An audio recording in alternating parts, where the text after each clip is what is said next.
Hello and welcome to this episode of A Fit Enable Life, episode number 8. Today we have Barry Mitsch. Barry is the co-founder of Pyramid Resource Group, which is a corporate coaching company.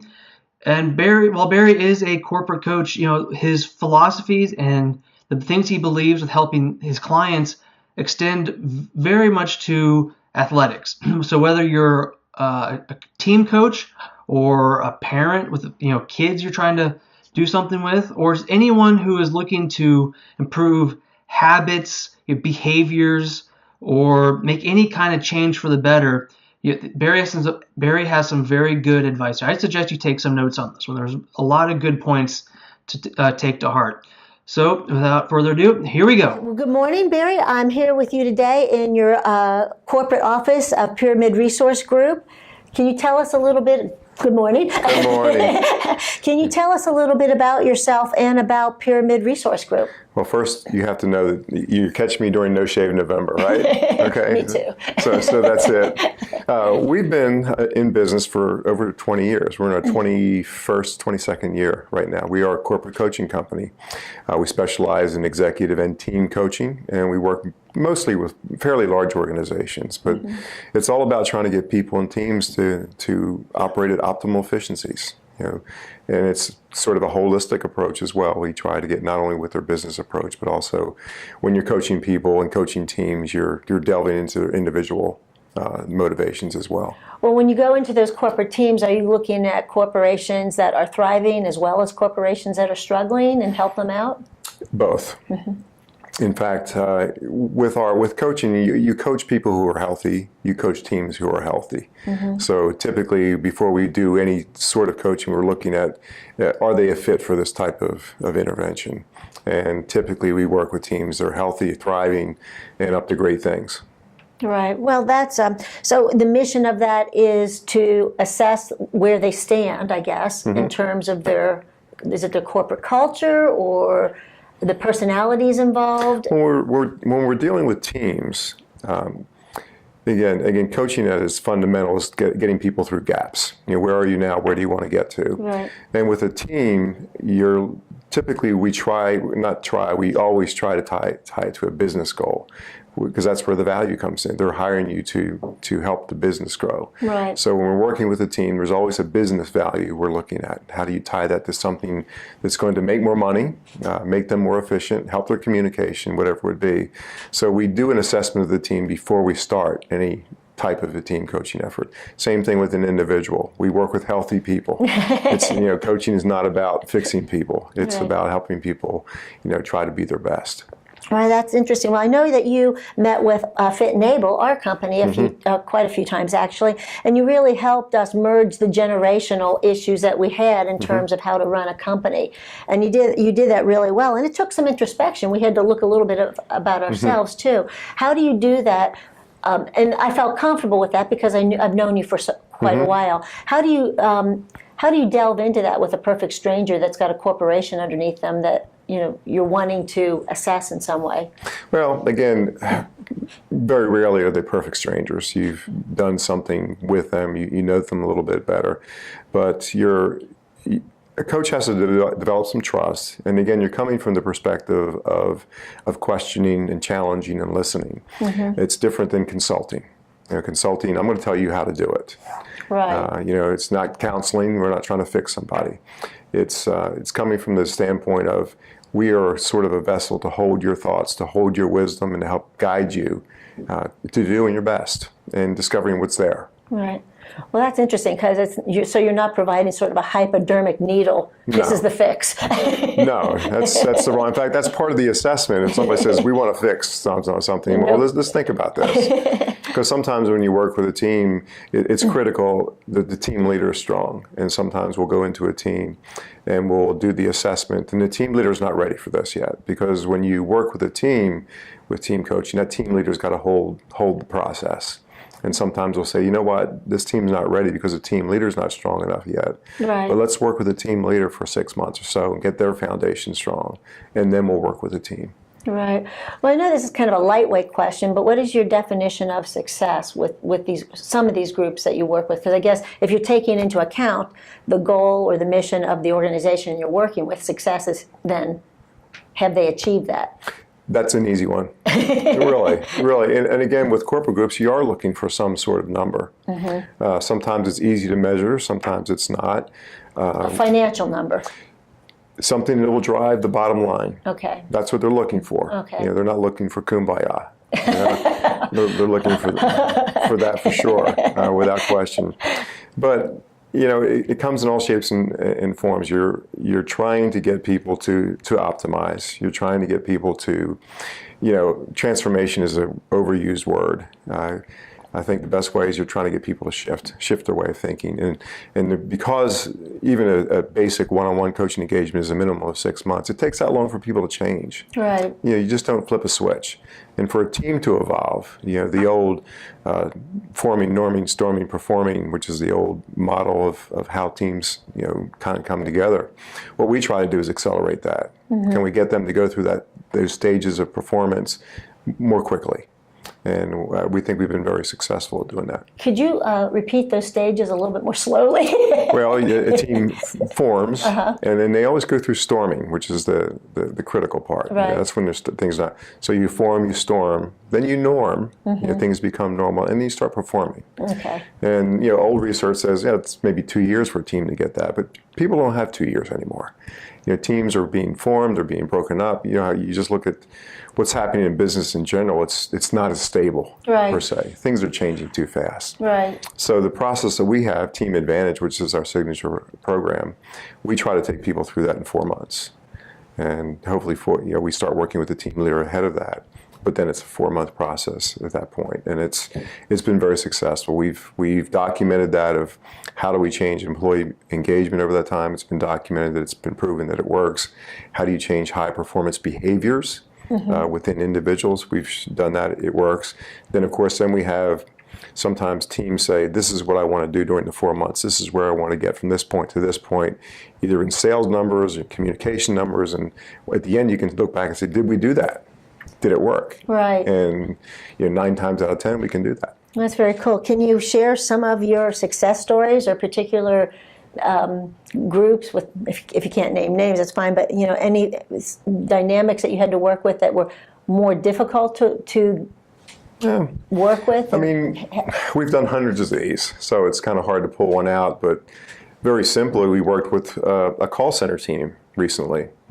And at the end of that 4 months, what they found was, because of the leadership skills that were being developed in our team program, there was less overtime being spent. They were getting more efficient with their team, and less overtime was being spent. So you could look at that number, and can we say all that was our program? But some of it was, and that worked. I would take credit for that, yeah. And we worked, I gave you the example of engagement scores. We've done that twice with large corporations where we've worked with multiple teams, sometimes up to 60 teams within that organization. Again, you're talking a large organization. And before we started, we measured engagement scores, we measured high performance behavior scores, and then after we were done, did the same thing and saw statistical significance in those. Well, so are you doing the data collection and the analysis of the data? Is that part of your process too, or what you do, or are the corporations looking at these numbers? If they're willing, if they really want to see numbers, we have a third-party researcher that does it. So we stay away from that. They collect the data, and we just hope that it comes in pretty good. Yeah. But a lot of corporations will trust that the process is good. We'll do it. Some people want to see numbers. They want to, because depending on where they are in the organization, they may have to go prove, here's the ROI on this thing, or what we say sometimes ROE, or return on engagement. Right. And everyone knows a more engaged workforce is a more productive workforce. And unfortunately, I can't recall the exact number now, but engagement scores are down.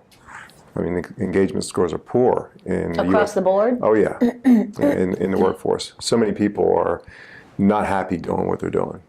So trying to get that up is important. Yeah, I can imagine. Well, you had this quote. I love your writing. You're an excellent writer. You had this quote: "Your personal success in coaching teams, coaching teams, depends on your understanding and working knowledge of the teams as a coach, manager, and facilitator. That you're talking about the individual in charge, that is the person that is then letting this filter down to the staff underneath them. Well, again, I can't take credit for that either. That's DJ. DJ. She's the writer in the family. Did you take the picture of the prize? No, I can't take credit for that. But again, getting back to that dynamics of team leader, team. And the other thing that happens in an organization is, particularly when we did a large number of teams within one organization, what we see a lot is that we're doing this for one team, and then we see another team come in. I want what they're having. I see something's happening with that team. What are they doing? Right. What's different? Which sometimes is hard for us, because in very competitive organizations, the team who's doing our process and having success with it, they don't want to share it with it because they're beating somebody else. Right. So the trickle-down effect happens in a lot of different ways. Well, it's interesting that you say that. You see that in athletics too. People that runners, triathletes, ball teams, whatever, that they find something that works or clicks really well with them, and people, what happened there? What are you using? What are you drinking? What are you, what are you doing? You saw that a lot when people switched over from static stretching pre-performance to dynamic warm-ups and things like that. Yeah. You saw people's performances performances accelerating and injuries dropping. And that was, I think I came out of Coach K with the basketball. He was really the person that I believe so, that pushed that forward.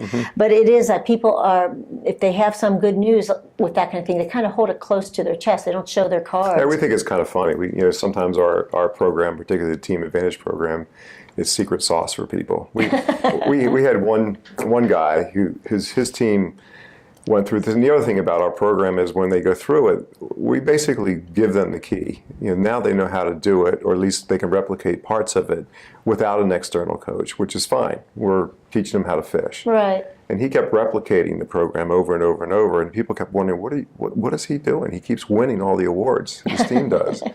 And finally, he just said, we're just playing games, which is what we call sometimes we refer to Team Advantage as a game, because we try to put game principles, we put scoring involved in it, you try to make it fun. Right. Can people have more fun at work? And if we can do that through this process, I think it gets results. Yeah, I can see that. It also seems like it forms better relationships too. I mean, it's just like anything else, any relationship. If you're having fun and laughing and the very nature of the way this is set up is if there's one thing that happens in every single team, it's communication increases. Because the way the game plans are formed, the way the team charters are formed, people start communicating at a higher level. And when that happens, good things happen. Yeah, that's true. That's true. Well, you're a very active person, and I've always known you to be active. What is your definition of being fit and able, given that is this podcast? What is your definition of a fit and able life? Well, in my case, it's all about energy, about having the energy to do what you want to do. And I've always been active as far back as I can remember, and the motivation's been for various reasons. I think I share with you pictures of my Yosemite Trail. That's the stuff I like to do. And the stuff that I like to do, you have to be fit for. Right. There's no question about it. You can't, I love riding a bike, I love hiking, I like doing things like that. So that's motivation. When I was in high school, I failed every exam, every physical I played 3 sports, and I failed every physical for a heart murmur. But then when I was in my mid-20s, I got it documented. So I found out I have an aortic valve problem that would and they were telling me by the time you're 50, you're going to have to get your valve replaced. And now I'm almost 60 and I haven't had it done yet. So that was motivation. Yeah, that is. To do that. So between wanting to stay fit to do what I want to do and that kept me motivated. And then, of course, a year and a half ago, I found out I had prostate cancer. And going through the decision process to what do I do with that? And finally arrived at the point that, without going into detail about all the things I learned about prostate cancer, which is a lot, I have low-grade, low-volume disease. So, and there's a chance that it may never progress. So I looked at that and said, okay, I don't really want to get surgery, although I had it scheduled 3 times. What can I do to maybe cure myself. Right. Which led to a real hyper focus on different things. So now that's my motivation. You know? Well, you've always led a healthy lifestyle. So when you have a disease process thrown in your lap like that, and you're already sort of doing everything you can do, what kind of changes do you make then to do that much more to address Well, that? that was the frustration at first, because I said to myself, okay, I'm doing everything and I still have this. Right. So why don't I just do the surgery? And then you look at it closer, and there are more things you can do. I mean, simple things like refined sugar. If I got a sweet tooth. You know, you find out that refined sugar is like throwing gasoline on a fire with cancer. So that's easy to cut out. Now, you know, I started to say, I'll give myself dessert once a week. And even now, once you get away from that, you don't crave it as much. Right. As you did. It is a learned behavior. Without question. So that's there. And then looking, you know, I became vegetarian. And it's not because of any moral thing. It's just, actually, I feel better because of that. So I'm looking at processed foods and looking at all the things that processed foods bring. Basically, I'm just trying to give my body a chance. Right. You know, I take a few supplements, you know, reading all the research, and I know some of the research is laboratory-based, and you probably have to take 10 gallons of something to make it have the same thing on laboratory rats, but it can't hurt. Right. So everything from flaxseed to pomegranate juice. Just for breakfast now, I have, you know, unsweetened pomegranate juice. It can't hurt. No. You know, Duke University did a study on flaxseed and its effect on prostate cancer. So I put flaxseed on my oatmeal and my yogurt and stuff. Right. So little simple things like that. And so, did you, with those kind of changes, because a lot of people, when they go vegetarian, they can lose weight at first until they start adding cheese or you know, whatever, you know. So, but did you lose weight with that? Because you've always been kind of fit, you know. What were the main changes in your body's response did you notice? Well, a couple things I did. You know, I went to a program called Corporate Athlete about 6 months before being diagnosed. So they gave me a good framework for an exercise plan. And you know, I don't run marathons. I have no desire to run marathons. I don't do long distance. I don't do crazy stuff. You know, I consider myself just kind of a regular fit person. And what I do, I mean, I spend 30 minutes a day on fitness. That's it, 30 minutes. And what does that 30 minutes entail? And in 30 minutes, I started getting up early in the morning. And that was one thing that I said I could never do. I used to say, well, I'm an afternoon workout person, I'm an evening workout person. Right. I'm still better when I do those. But now I roll out of bed, I get a light snack, and I have everything that I need at home. And 3 times a week, I do interval training on a Stairmaster. I have a heart rate monitor and my you know, meter, and I do intervals. I try to get my heart rate up to 90% for 3 minutes, drop it, back up, drop it. And within 30 minutes, you get a tremendous workout. Yeah, interval training is excellent, actually. And it's 30 minutes. Right. And then a couple days a week, I'll do some resistance training. And I use fairly light weights, no more than 40 pounds. I think my bench press is maybe 120 pounds or something, but it's not heavy. And I have a routine that I go through that I picked up at Corporate Athlete that kind of goes through all the muscle groups that I need to do. And that's made me more lean. Right. You know, before I didn't lift weights and all because of the heart thing. They said, "Don't." Well, this is not a problem with me. So, and then I go to yoga once a week, sometimes twice. But I do the Bikram yoga, which is the hot yoga, which is a good workout. Right. I drop 5 pounds of water every time I do it, but I drink it back right away, and I enjoy it. I do it. It's part meditation, it's part workout, and I've been doing that for almost 5 years. So it's something that works for me. It doesn't work for everybody. It's not for everybody. Right. You know, working out in a 105-degree room is not for everybody. No, it's not. But it's an alternative. I think stretching, so between interval, which is cardio, and the resistance, which is resistance and that, and some stretching, I get those 3 things involved. So you're doing something every day of the week, basically? Except Sunday. Except Sunday? It's recovery. There you go. You give yourself a recovery day, and I think that's important. And it's I'm sluggish on Sunday. It's just amazing when you don't get up and do it. Right. But I think it's one thing that people don't do. You don't give yourself recovery. I think that's an excellent point, because people don't give themselves recovery from exercise, work, I mean, everything. It's like people are just driving forward. I'm really glad you mentioned the corporate athlete course that you took, because when I was reading your articles and things, I saw that and I looked it up. It's really interesting. Can you talk a little bit about that and what that is and who offers that? Oh, the Human Performance Institute, Dr. Jim Lair founded it, and he was training tennis players, and basically took his principles of training tennis players both physically and mentally and put it into a corporate environment. And we've had a couple client companies who used it a lot. That's how I got to know about it. Finally, I guess 2013, I went and did the program on my own. But it's basically it's mind, body, spirit. It's and it's all about efficiency, recognizing that corporate people don't have time maybe to run 2 hours a day. They don't have time to do this. But it's all about being very cognizant of your energy. It's not time management, it's energy management.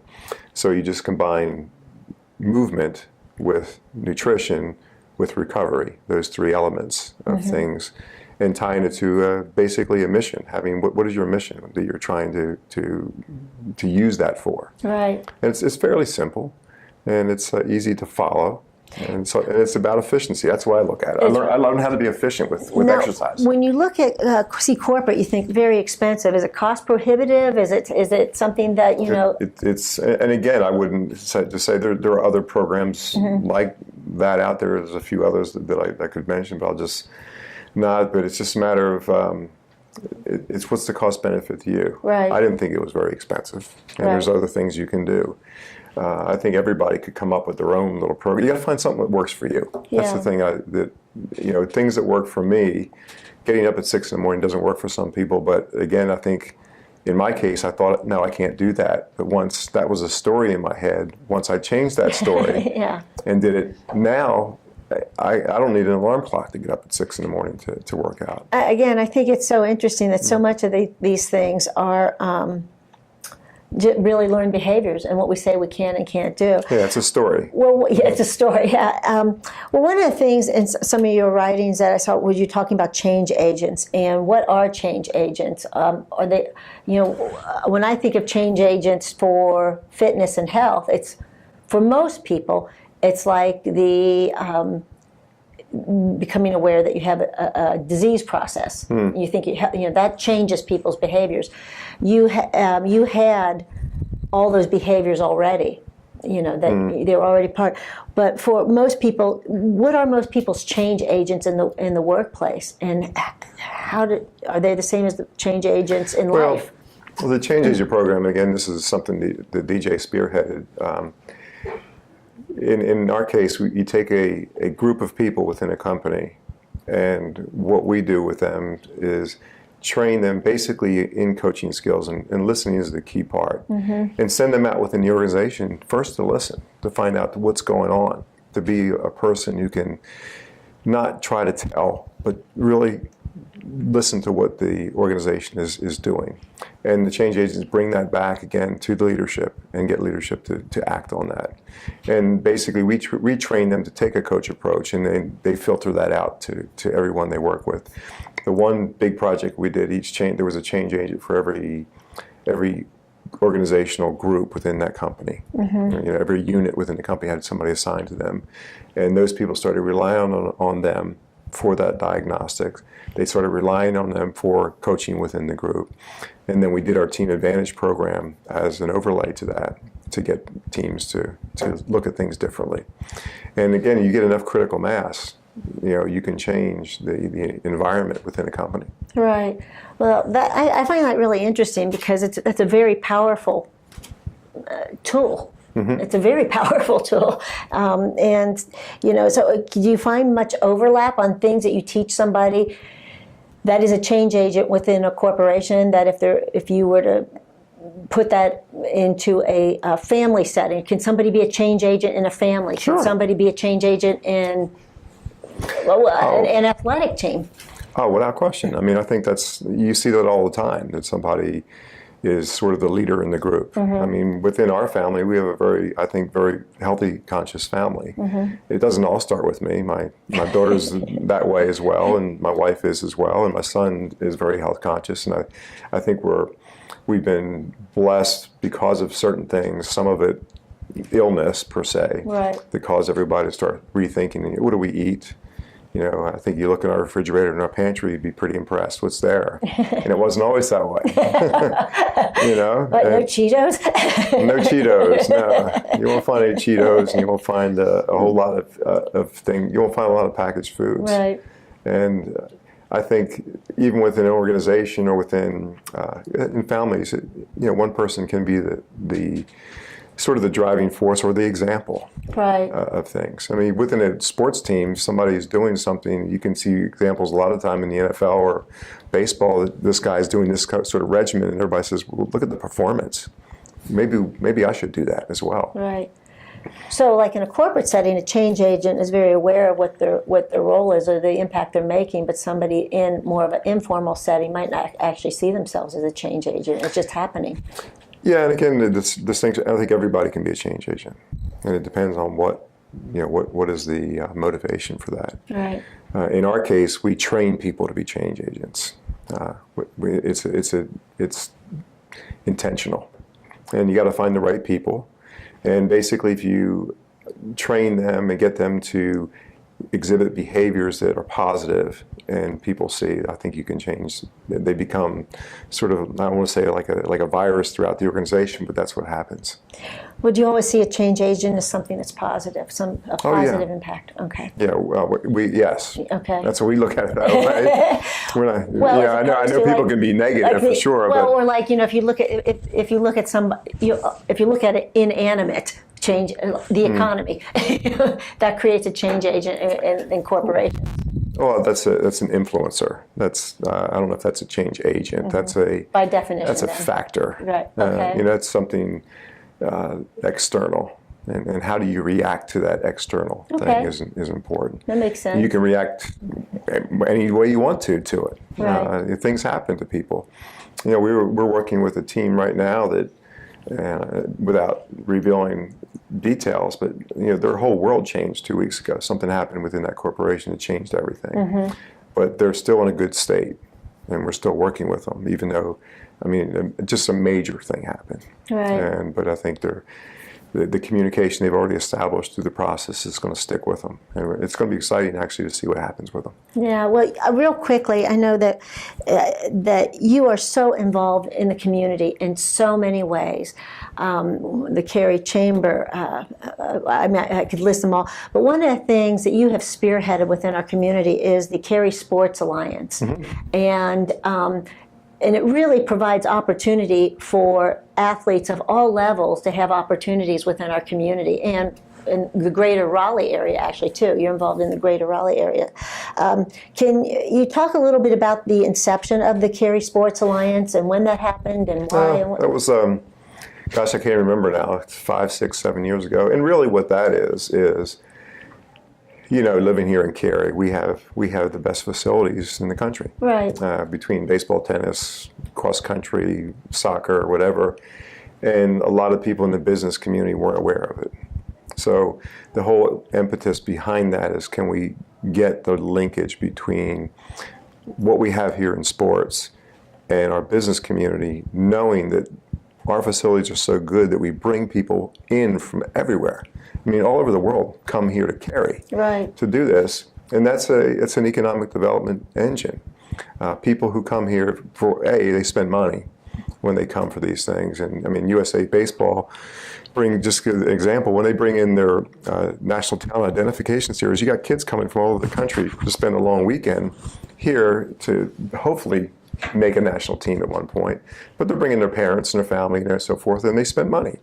And the other thing is they get to see our town. And we've seen a lot of examples of people come in, they experience it through sports and say, this might be a good place to relocate. This might be a good place to set up our business. This might be a good place to do whatever. So the Sports Alliance is really about that. It's about linking business with sports, with the foundation being economic development and getting people to see what this community has to offer. Well, then aside from that, then a lot of athletes have benefited from it. Exactly. Look at our kids who live here. Where else would you want to live being a kid? If you can, say if you're a soccer player. Oh my, and you grow up in this environment with Castle, and not only with what's in Cary, but all over the area. And it's been demonstrated when I first moved down here, gosh, in the 70s, I don't think North Carolina was considered a soccer hotbed. And because one of the reasons some of my classmates from New Jersey came down here to play soccer because they were coming to New Jersey to get kids. But now look at the kids we have playing. Right. We have kids who made MLS and beyond coming from our community, and I think a lot of that has to do with the opportunities that we have here. Same with baseball, same with anything. Swimming, we've got people in line for the Olympics. Olympics, yeah. I mean, it's really remarkable.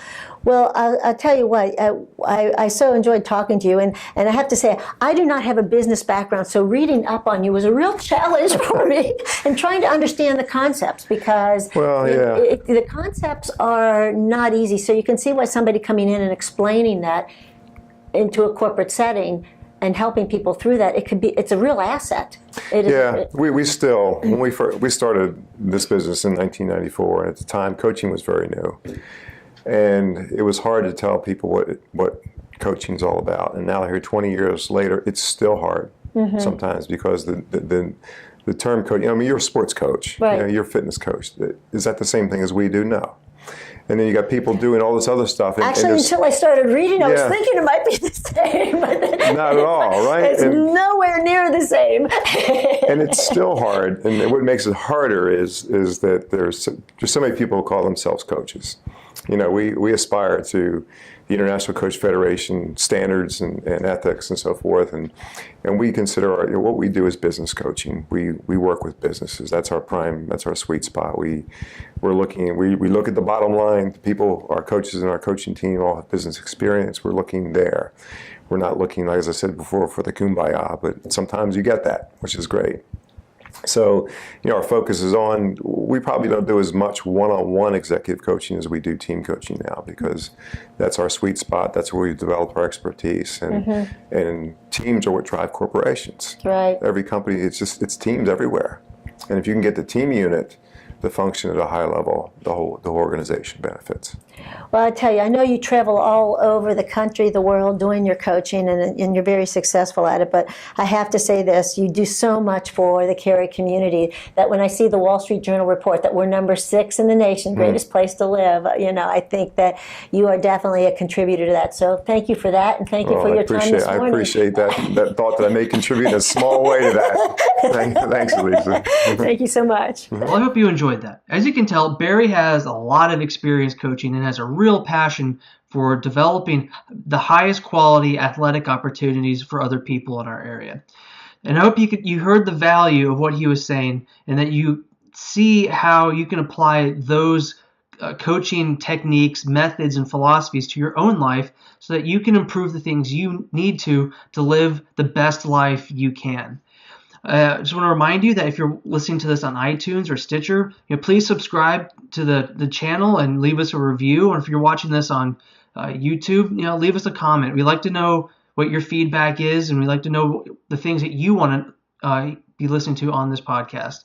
Again, thank you for listening to A Fit and Able Life, and we will see you guys next week.